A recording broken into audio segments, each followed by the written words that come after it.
Before we start the video, I assume I should provide a warning or two. Firstly, this material contains spoilers for both Kengan Ashura and Shumatsu no Valkyrie. If you haven't read them yet, I advise you to do so before watching. Secondly, this is not a video essay. It's more akin to a rant. If you are a person who gets whiny after hearing mean words about certain groups, please, fuck off. Fighting tournament anime are something any real fan is familiar with, even if they do not personally enjoy them. This genre has been blowing up in the recent years, producing more or less enjoyable content. The overall premise is in the name of the category: group of people fighting on an arena, with some structure changes depending on the manga. It can be largely attributed to mangaka's copying, getting inspired by certain creations. Yet, despite what you may think at first, good tournament mangas aren't some brainless slop. They are not carelessly written stories designed with intention to reach a wide array of people with simplistic events, as it is usually the case with shonens, unfortunately, which causes them to be, in the Western world, plagued with fan base of retarded hoodlums who jack off to Dragon Ball Super screenshots 5 times a day, despite never watching a single episode of the original. Don't get me wrong, those mangas are still getting invaded. Every popular thing is. However, due to its nature, real fans have much easier job gatekeeping it. Think about Maiden Abyss vs Dragon Maid situation, where the latter, due to its much more cute and non-violent nature, has quickly been claimed by the theorists. When discussed, it's either subjected to witless headcanons from Lesbos, or a target of angry molding, as the delusions they had about wholesome, not problematic, sapphic nature of the show were just that. Why am I claiming that Kengan and Shumatsu are more like Maiden Abyss in this aspect, when the entire premise of them are one-on-one clashes, which are the most common pipeline for Western normies to come through into the fandom and infest it? The reason such mangas are immune to it despite the premise. What could it be? Is it because of the divine blessing of the great emperors of the past? Maybe.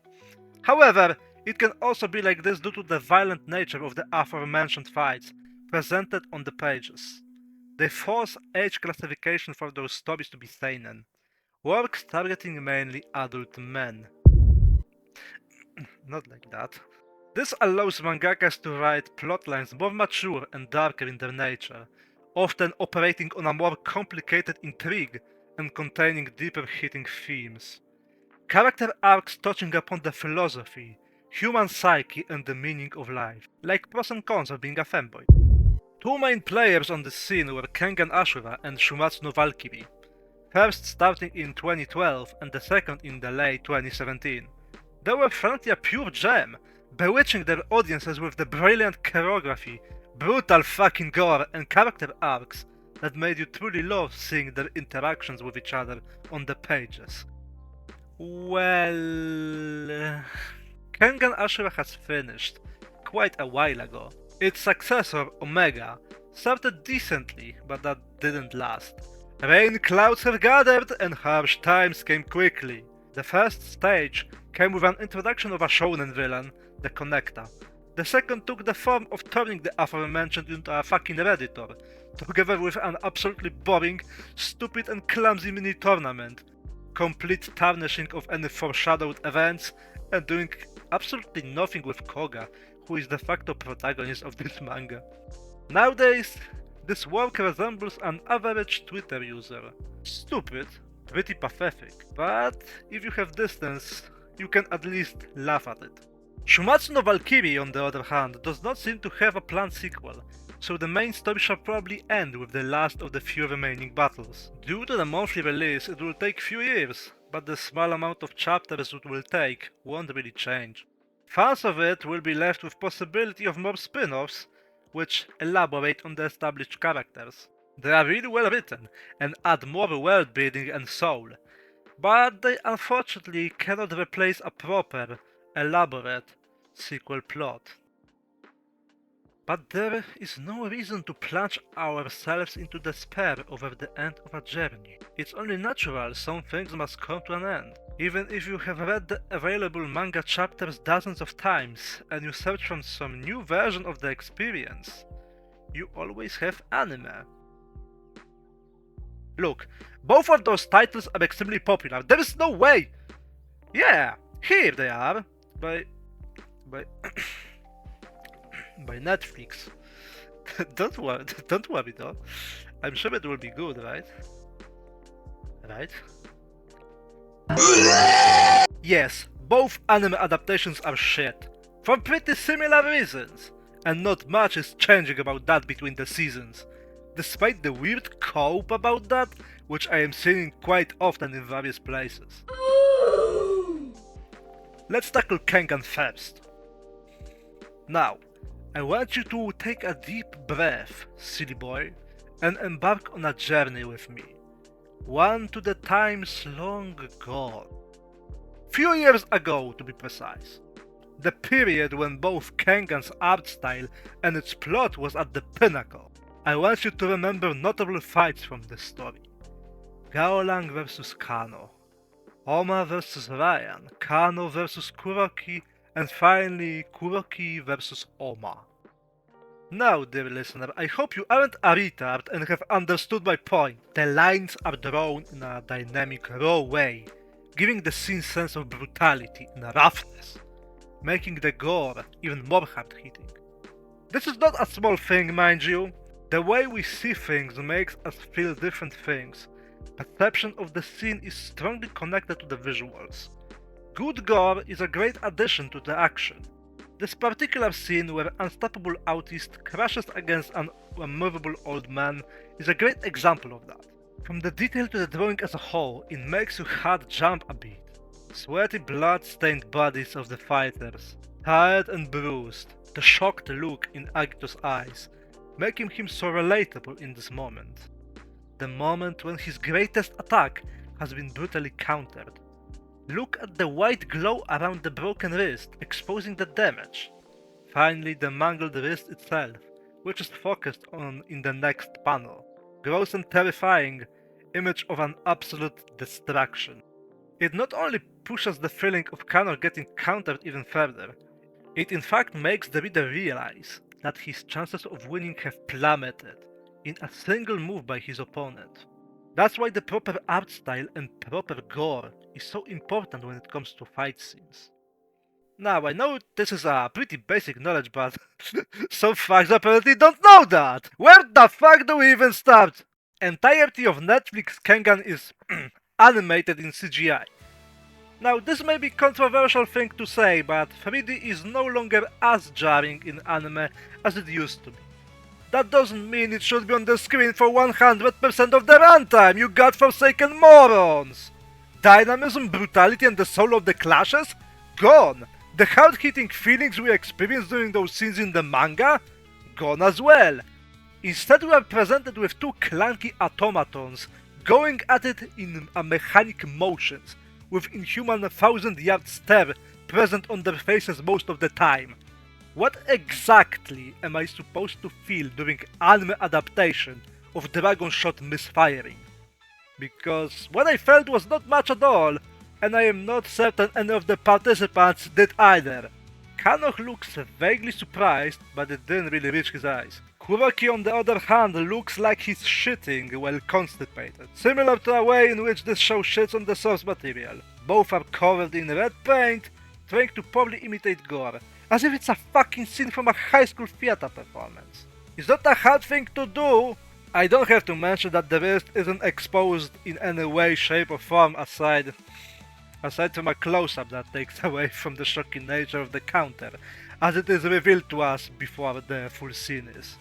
In short, it's not just this scene. Every fight, no matter how minor or major, suffers from the curse of NPCification. I literally fucking bursted out laughing during Oma vs Waka, as if I was watching a comedy and not a really desperate struggle against an overwhelming power. It's completely empty shell pretending to be something good and nice to look at. Pretty suiting for a Netflix production. Now, let us proceed to the next rape victim. Shumatsu no Valkyrie. While Kengan was suffering from CGI atrocity, the source of the Shumatsu's downfall was extremely cheap and poorly done animation in the common form. Really quickly before we proceed. While fighters in the Ashura certainly possess some superhuman traits, the power ceiling is still relatively low. This is not the case with Shumatsu no Valkyrie, where the strongest amongst the literal gods clash with humanity's greatest champions. I'm not saying that scenes in the previous are less dynamic than in the latter.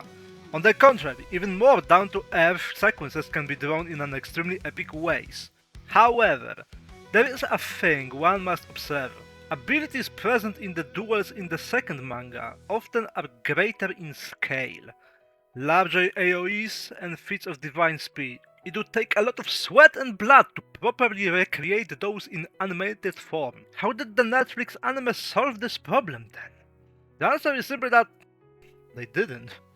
But they obviously couldn't release an imperfect animation. What were they to do then? Simple as well, they didn't even fucking try in the first place. At all. There is a certain scene, just like in Kano vs Kuroki fight, that I shall elaborate on later. First, I need to criticize the entirety of the thing, and there is a lot to criticize. Line art is weird, often too thin and weak, which makes the shape of the characters and particular elements of clothing look weird. Coloring almost always looks really flat, as if it wasn't rendered at all. Because it probably wasn't. All of the super quick, intense and captivating fights are moving at a snail pace. The only good thing here is the voice acting, and I give no shame to the seiyus. That is not something surprising though, because even in the cheapest of OVAs, Japanese voice acting is always on point. As you can see, the show has been butchered in almost every way possible. Fucking reminds me of that god-awful Tower of God adaptation, but at least there the source material also looked like shit until 300 chapters later. Ugh. Brother, ugh. What's that? Here the contrast of quality is unmissable throughout the entirety of the runtime. And yeah. Here we go. Adam vs Zeus. Second fight of the tournament that has single-handedly established the high position of Shumatsu no Valkyrie in the manga world. Despite the fact that we are currently awaiting the start of round 11, this clash remains one of the best, if not the best, in the manga, together with Heracles vs Jack. There are numerous elements that make it so amazing despite its simplicity. Because if you think about it, the fight is one guy countering the other until he doesn't and dies. There are strong thrillers in place that stop this dome overwriting from falling flat on the ground. The sight of Zeus being absolutely destroyed for the most of the fight gives readers hope. After all, previous fight has been won by the gods, the enemy. This makes the despair after the end hit that much harder. Another pillar is the characterization of Adam. Offer made him extremely likable character in short time he was alive. Kind and cute, but not goody to shoes man, with a reasonable and human reason for fighting, protecting his children. The third pillar are the reactions from the audience of gods and humanity. Let me be clear, reactions of the teams cheering are always good in this manga. However, this was something that hit closer than usually.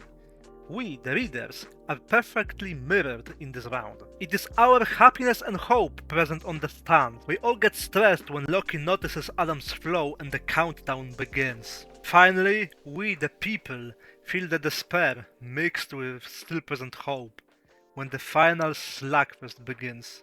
The fourth pillar, the last of them all, will be brilliance of the art style, which perfectly portrays the speed of the attacks.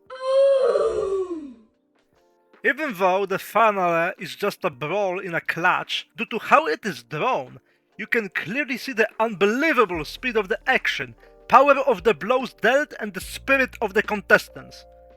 All of those parts create the foundation for one of the best manga fights in general, not just in fighting tournament ones.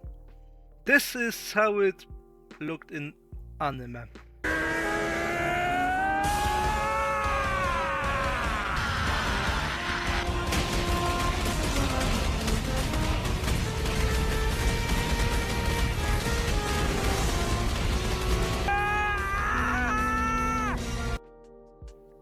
Now, the question that remains unanswered is why did the things occur the way they did? What is the reason that the anime for mangas that can without shame be called great turned out to be shit? The answer is simple: Netflix. Okay, so following section of the video doesn't really have any montage, it's purely an audio based one, but you can have this cute little Astolfo moving across the screen. This platform is known for two things, as most of corporations nowadays: promotion of degenerate filth and extreme greed. In the context of adapted animes, we are dealing with the latter. To produce an anime, you need to invest money. You have to pay off the seiyus, the animators, the marketing. The better you want your adaptation to be, the more money you must hand over to the dozens of specialists. Netflix doesn't like that, unless the wealth is used on DEI commissars or a fan-favorite brown faggot celebrity. Corporations are extremely reluctant to invest in the product more than the bare minimum. After all, the goal of Western entertainment in the 21st century is no longer, well, entertainment. No, its main function is spreading propaganda, breaking the morale of people opposed to the politics of the elites, screaming loud and angrily over the voices of the people, protesting the decay of the West. It is no wonder that the well of the budget for those two shows, which do not contain any explicit leftist messaging, has been kept quite dry. Another reason for this occurrence can be the fallacy of security. When your anime is under the assumed care of a big corporation, the success of it may appear to be a given. But when you are convinced that you will for sure achieve what you aim to, a certain question arises. Why give a shit? Why try your all, face the troubles of long hours of additional work, and ask for additional money, something your business partner will not like, when you can just work moderately? The amount of true artists in Japan is much higher than the ones producing Western animation slop. That unfortunately does not mean that for a large part of the animators, it isn't simply a job, first and foremost. False guarantee of success can, and indeed does, tamper with the urge to go beyond their limits. Therefore, I hope we are clear on one thing. Netflix is an absolute negative influence on the anime productions. I and other normal people are reasonably tired of seeing their usual crap, so some of you may treat the animes present on the platform as a, well, nice break. A ray of sunshine in the land of toxic clouds. But it is necessary to reject that feeling. Anime is at its best when it is produced without Western interference. If you want to see it, I have an idea. Just stop paying for fucking Western corporation and instead watch translated anime online, on one of the dozens of resources. Kengan Ashura and Shumatsu no Valkyrie are not some seasonal time filler, airing in between episodes of major shows. No, they are those big boys. And without Netflix, their chance of being treated as such would be exponentially higher. Without clunky soulless CGI taking away any dynamism and tension from the scenes, without cheap, unfinished artwork and animation that is unironically less animated than the manga origin. Now, all that is left to hope for is for other fan-favorite works not to suffer the same fate. I don't think this video will change anything. Doubt many people will even see it. But it is important and morally correct to speak out against the corruption of the things you enjoy, even if your audience and the impact of your message is small. With that, I will be concluding my criticism. Remember to read the mangas of both the creators. Even if you have watched the first season of the animes, you should begin reading from the chapter 1. It is a much better experience. I may add that you can expect future videos, but unfortunately I am not quite sure when exactly they will appear. They will be of course on the topic of anime and manga, because I am a big fan of the medium, and as this one they will include the specific style of commentary and humor, the based one if you may. Don't forget that I am also streaming, although currently I am on a bit of a break. The Beastar trial take place on... So, if you are interested in interacting with me during a live stream, make sure to drop in.